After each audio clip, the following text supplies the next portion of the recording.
এই হুজুররা মোটে এই কথাগুলো কই নেই, এই বলে মুখ মসবেন। তখন আমরা হুজুররা ধরা পড়ে যাব, এই মৌলবী এই টাকা খাইছিস, পয়সা খাইছিস, এত দরিদ্র যাইয়ে বস্তা ভরে পকেট ভরে টাকা দিয়েছে, পাবলিকগুলোকে 2 ঘন্টা বসাই দিয়ে কি কইছিস? এই আসল কথা কইস রেখে এরা অস্বীকার করে, তখন তো আমার বাস্তি হবে। আল্লাহ পাক তখন ফেরেশতার মাধ্যমে আপনাকে সবকিছু ক্লিয়ার করে দেবে। কি বলবে? ওয়াকুল্লা ইনসানিন আলজামনাহু তাইরাহু ফি উনুকিহি ওয়া নুখরিজু লাহু ইয়াওমাল কিয়ামাতি কিতাবান ইয়ালকাহু মানশুরা মা ইয়ালফিজু মিন কাওলিন ইল্লা লাদাইহি রাকীবুন আতীদ কিরামান কাতিবিনা ইয়ালামুনা মা তাফআলুন। 2 কাঁধে ফেরেশতা আছে, ঘাড়ের উপরে গোয়েন্দা ফেরেশতা আছে, সিসি ক্যামেরা নিয়ে আছে, ইউটিউব চ্যানেল নিয়ে বসে আছে ফেরেশতারা। যে কথাগুলো জবান দিয়ে বের করছেন সঙ্গে সঙ্গে ফেরেশতারা ওইটা রেকর্ডও করছে, অডিও ভিডিও সব কইরা আমলনামায় লেখা প্রত্যেকটা মানুষের গলায় ঝুলিয়ে দিয়েছেন। এবার এই ঝুলিয়ে দেওয়া আমলনামা বের করবে কবে? যেদিন আপনি অস্বীকার করবেন যে না, কথাগুলো শুনি নাই। আল্লাহ পাক বলেন, মিথ্যা কথা বলছিস।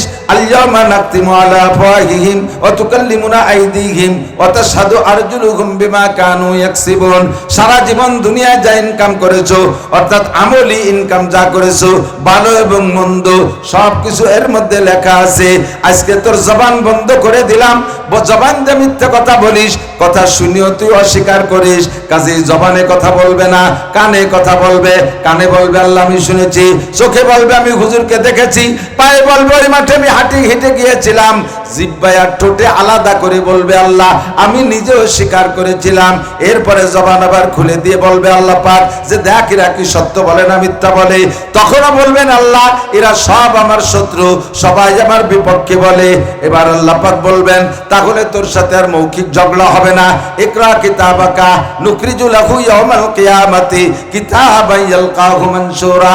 যার যার কাছে যে আমলনামা গলায় ঝুলানো থাকবে ওইটা আল্লাহ খুলে দিয়ে বলবে ইকরা কিতাবাকা, তোমার কিতাব তোমার আমলনামা তুমি পড়ে দেখো সব আছে না নাই। পড়ো। আপনি তখন আরবি পড়তে পারবেন, আর ওই আমলনামা পড়ে বলবেন আরে কপাল, লা ইউগাদিরু সগীরাতান ওয়ালা কাবীরাতান ইল্লা আহসাহা ওয়া ওয়াজাদু মা আমিলু হাজিরা ওয়া লা ইয়াজলিমু রাব্বুকা আহাদা। ও কপাল, এ কি আজীব ক্যামেরাম্যান, এ কি রেকর্ডার। আমি কোন সুন্দরবন জঙ্গলের মধ্যে যাইয়া কি আকাম করছি তাও লিখে বেলাইছে।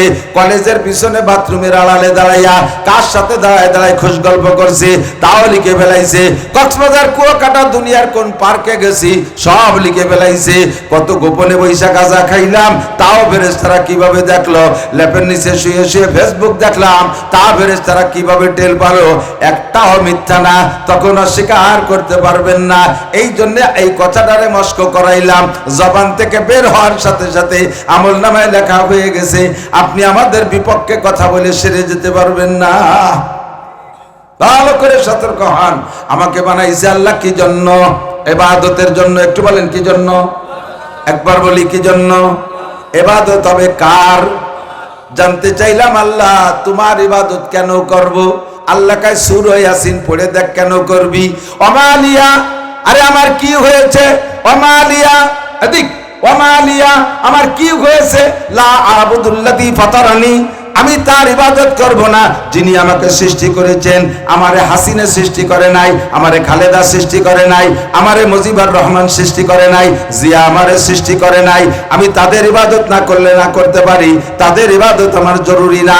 আমার আল্লাহর ইবাদত আমি কেন করব না? আমি ছিলাম না দুনিয়ায়। হাল আতা আলাল ইনসানি হিনুম মিনাদ দাহার লাম ইয়াকুন শাইআম মাযকুরা। একটা সময় চলে গেছে আমার উপর দিয়ে, আমি উল্লেখযোগ্য কিছুই ছিলাম না। আমাকে বানাইছে আমার আল্লাহ। ওয়া ইলাইহি তুরজাউন, বানায় শেষ করে নাই, আবার তার কাছে প্রত্যাবর্তন হতেই হবে। কাজে আমি রবের ইবাদত কেন করব না? কথা বলেন ঠিক কি ঠিক না? তিনি আমারে খাওয়ায়, তিনি আমারে পড়ায়, তিনি আমারে বাঁচায়, তিনি আমারে মারে, সুখে রাখে তিনি, দুঃখে রাখে তিনি, বিপদ দেয় তিনি, উদ্ধার করে তিনি, সম্মান দেয় তিনি, আবার আমার আচরণে কষ্ট পেলে তিনি অসম্মান করে। সর্বময় ক্ষমতার মালিক, আমি তার ইবাদত কেন করব না? অমালিয়া, আমার কি হয়েছে? ইবাদত কেন করব না? কথা বলুন ঠিক কি ঠিক না? আল্লাহু আকবার। এবার জানতে চাইলাম রব্বুল আলামিন ইবাদতের প্রতিদান কি হবে আগে একটু কও, ধারাবাহিক শুনে নেন। ইবাদত করব তোমার, বুঝছি ইবাদত করব, ইবাদতের প্রতিদান কি হবে?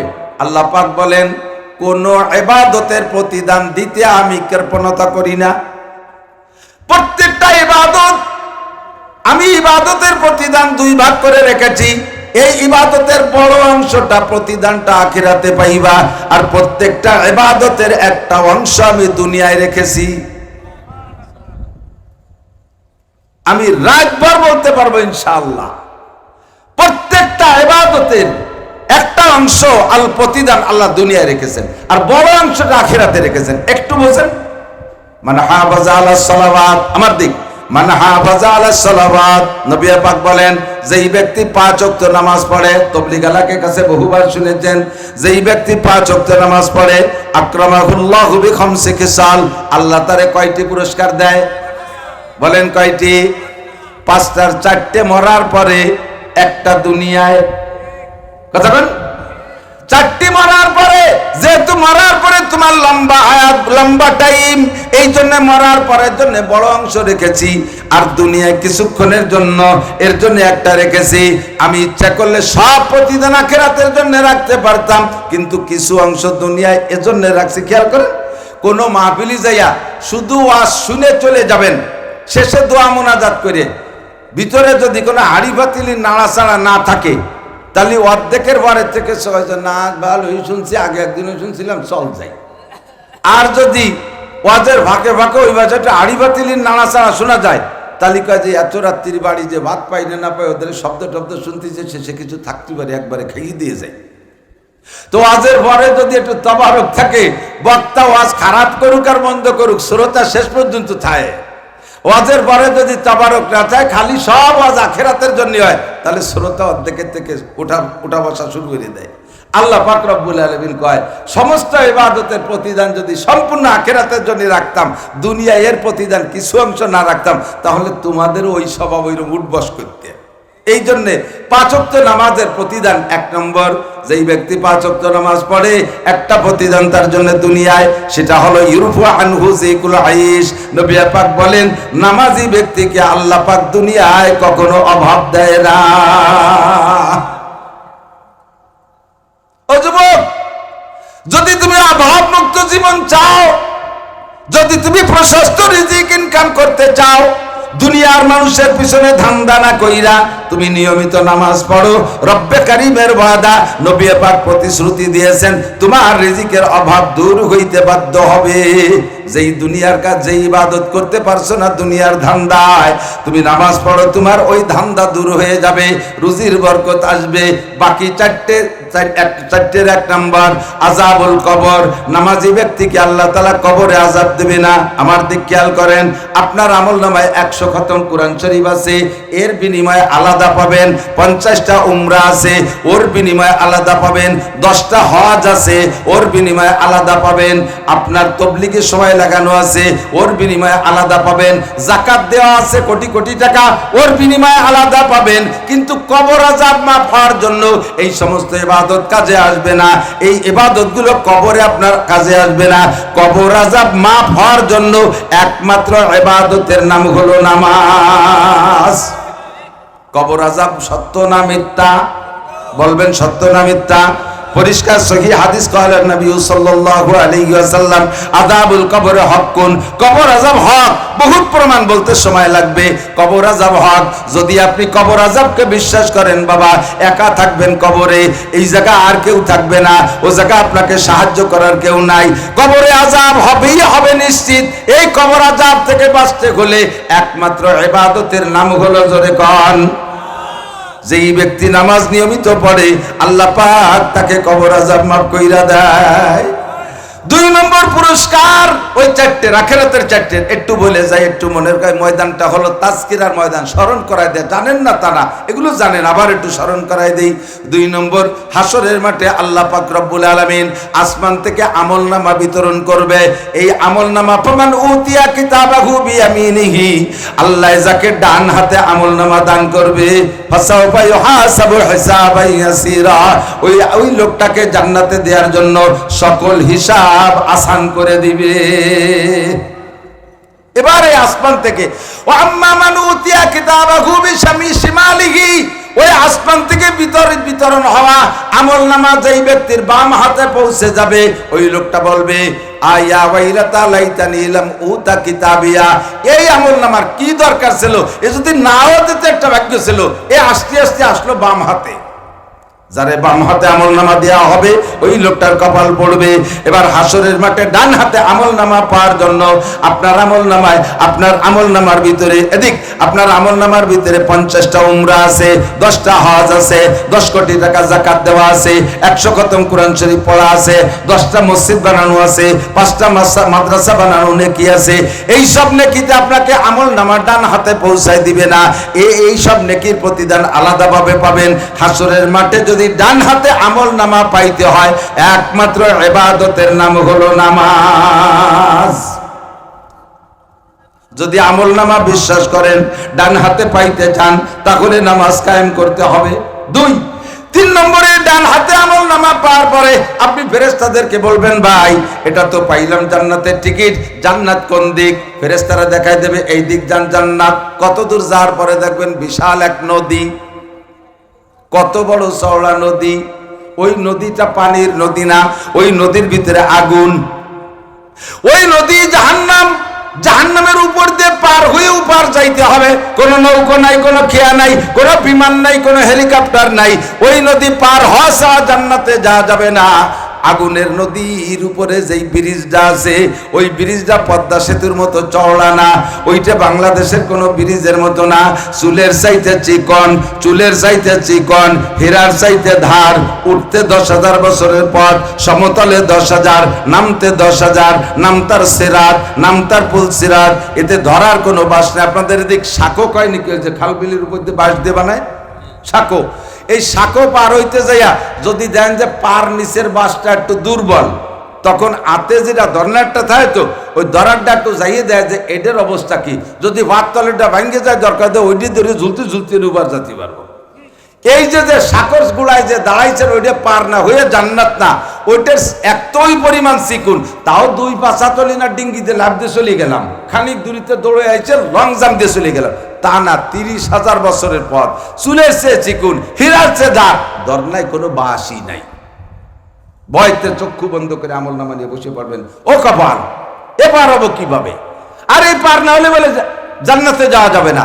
চক্ষু বন্ধ করে কিছুক্ষণ বসে থাকার পরে চিন্তা করবেন, এই পার না হয়ে তো উপর যাওয়া যাবে না, বেসতে যাওয়া যাবে না, তাহলে বসে থাকলেও তো কাজ হবে না, যে কোনোভাবে চেষ্টা করি। চোখ খুলেই দেখবেন, চেষ্টা করা লাগবে না, আপনি চোখ খোলার সাথে সাথে দেখবেন পুলসিরাতের উপর চলে গেছেন। কোন ফাঁকে চলে গেছেন আপনি জানেনও না।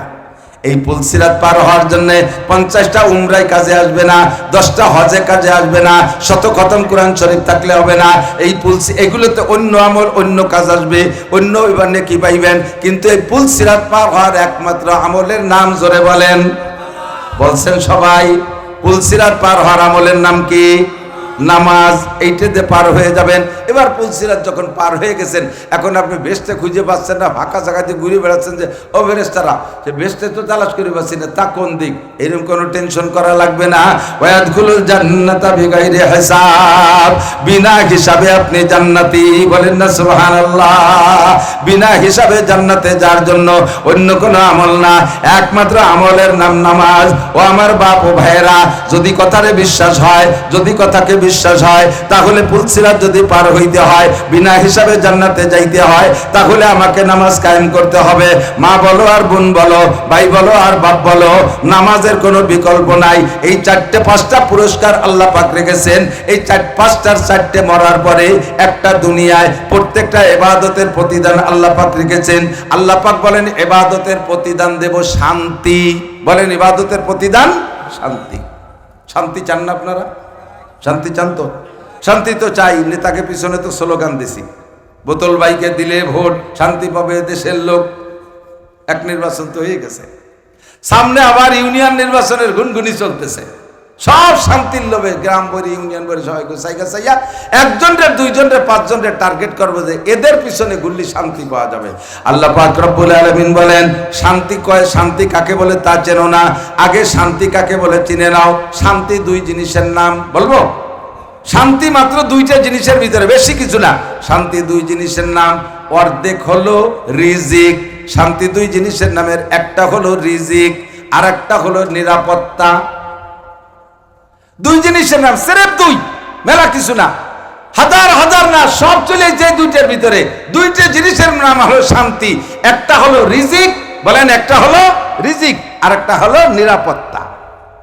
আর আল্লাহ পাক রব্বুল আলামিন বলেন এই রিজিক আর নিরাপত্তা পাইতে হলে তাও লাগবে ইবাদত। ফালিয়াবুদু রাব্ব হাদাল বাইত, সূরা কুরাইশের মধ্যে আছে না নাই?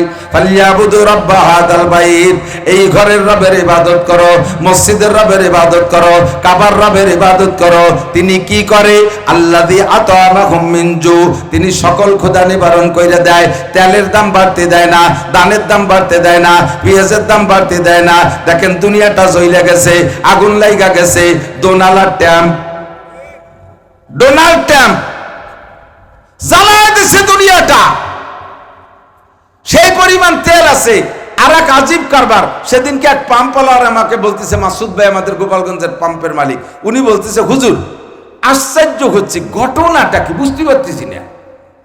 আমি আগে এই কয়দিনে আমি 2 ট্রাক তেল বেচতাম, 2 ট্রাক তেল বেচতাম যে কয়দিনে, এখন সেই কয়দিনে 4 ট্রাক তেল বেচলাম। এরপরও তেলের অভাব যাচ্ছে না, এই তো ঘটনা বুঝতে পারতেছি না। 2 ট্রাক তেল বেচতাম যে টাইমে, সেই টাইমের ভিতরে আমি 4 ট্রাক তেল দিলাম, এরপরও মানুষের তেল নাই। এ তেল যায় কোন জায়গা? খোদার গজব, এটা খোদার গজব। কোনো তার অভাব নাই, অথচ কৃত্রিম অভাবে মানুষকে ঘিরে ফেলাইছে।